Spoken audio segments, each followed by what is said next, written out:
Welcome to Men of the West, a podcast forged in the fire of history's defining moments, where we honor the valor, wisdom, and unyielding spirit of the great men who shaped our civilization. Here, we explore not only the thunder of battles, but also the pivotal events and timeless lessons that echo through the ages. With reverence, we stand in the shadow of our forebears, drawing from their triumphs and trials to lead ourselves into the future with courage and purpose. Today, we ride with Charlemagne, the Lion of Francia, whose mighty sword and sacred fire forged an empire from the ashes of chaos, uniting Christendom and kindling a flame that still burns in the heart of Western civilization. In the year 742, in the wild heart of Francia, where war horns pierce the frostbitten dawn and rivers gleam like veins of tempered steel, Charlemagne, son of Pepin the Short, is born with a lion's heart. A boy forged in iron, young Charles grips a sword with the fierce joy of a warrior, his broad shoulders destined to bear the weight of kingdoms. Yet by flickering torchlight, his sharp eyes devour Latin scrolls, whispering of a dream, a Christian empire to outshine the glory of Rome. The Frankish realm, a tempest of warring tribes and shadowed forests, tempers his soul in fire. At 15, he rides beside Pepin, his father's war cry kindling a sacred fire within him, to bind a fractured world under one faith, one crown. When Pepin falls in 768, Charles, a towering figure at 26, shares the throne with his brother Carloman, their rivalry a smoldering ember that threatens to blaze. Carloman's death in 771 crowns Charles sole king, and the lion roars, his heart ablaze with a divine mission. Yet even in his youth, shadows loom, whispers of trials to come, for no empire rises without the crucible of sacrifice. Charlemagne's early conquests blaze a trail for his sacred fire, each victory a spark of his imperial destiny.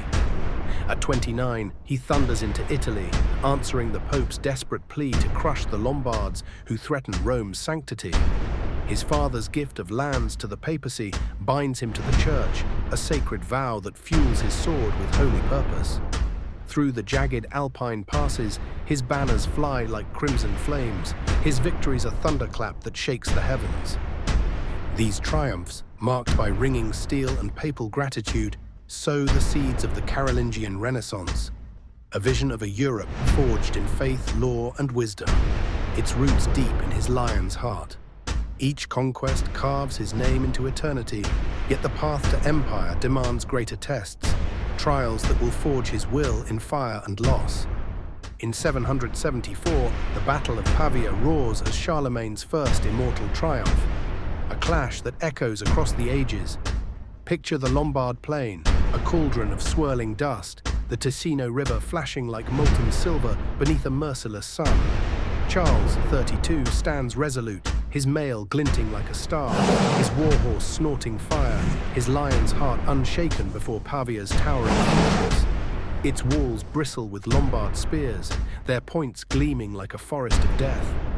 War horns bellow a deep, mournful call, drums pound a relentless heartbeat, Frankish banners snap like crimson fire in the wind. King Desiderius hurls defiance from the ramparts, his archers loosing a black storm of arrows that blot the sky. Charles raises his sword, its edge catching the sunlight, and his voice rolls like a tempest. Uprise and Francia! His Franks surge forward, siege ladders crashing against stone with a bone-jarring thud, axes hacking at gates with a splintering roar. Blood sprays like rain, shields shatter with a sickening crunch, and screams tear through the chaos as Frankish blades carve a path through the foe. The gates buckle, Desiderius falls to his knees. Charlemagne strides through the breached walls, claiming the Iron Crown, his name a war cry that shakes Italy to its core. This triumph forges the first pillar of his empire, yet its glory whispers of trials to come. For no crown is won without cost, and the sacred fire within him burns for greater conquests.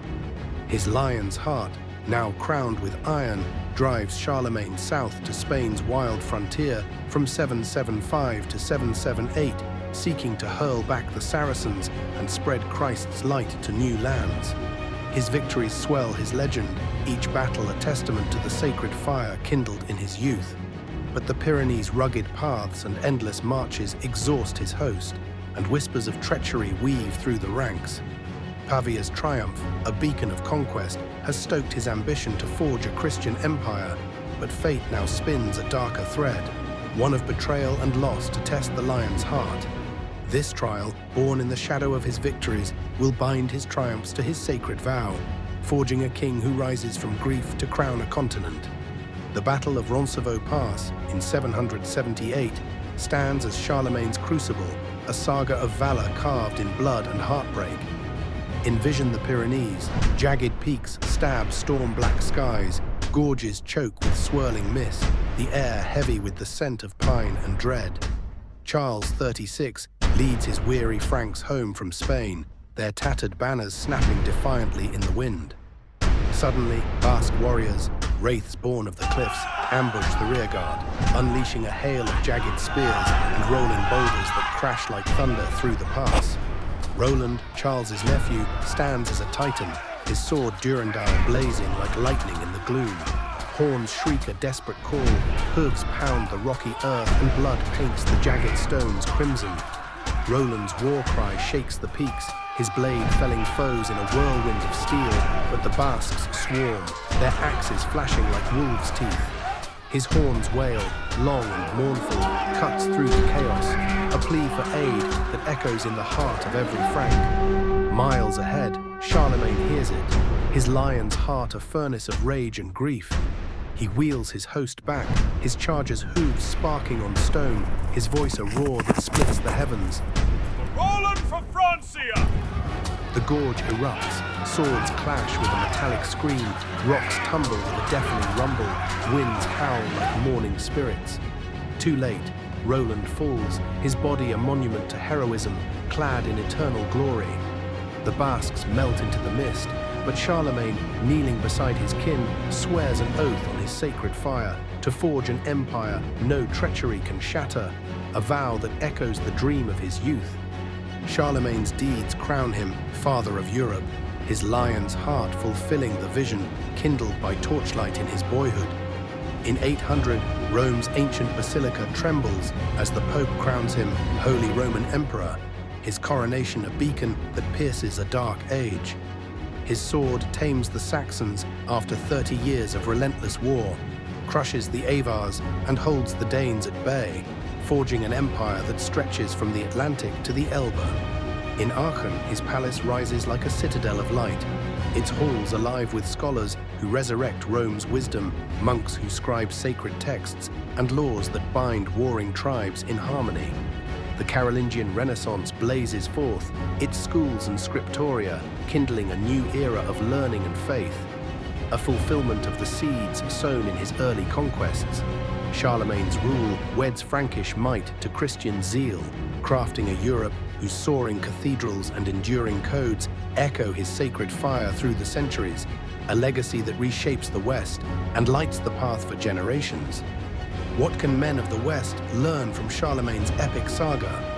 Lead with a vision that rends the heavens. Unite the divided with iron resolve, as he did from Pavia's breached walls to Roncevaux's bloodied pass. Wield might with wisdom, fell foes but sow knowledge, as in Aachen's radiant halls. Embrace a sacred calling, letting faith guide through shadow, as his vow to Rome endured. Rise from loss, as at Roncevaux, with a soul forged in fire, as his lion's heart rose from grief to crown an empire. Charlemagne, who stormed from a warrior's saddle to an emperor's throne, summons us to hew order from chaos, to lead with a lion's heart, and to build legacies that defy the ages as he did in forging the West. To our listeners, we raise a shield in gratitude for joining this saga of fire and glory. May Charlemagne's sacred fire set your soul ablaze, urging you to lead boldly, build nobly, and carry his vision into your own battles. Until we gather again beneath the banners of our forebears, charge forth with the heart of a king.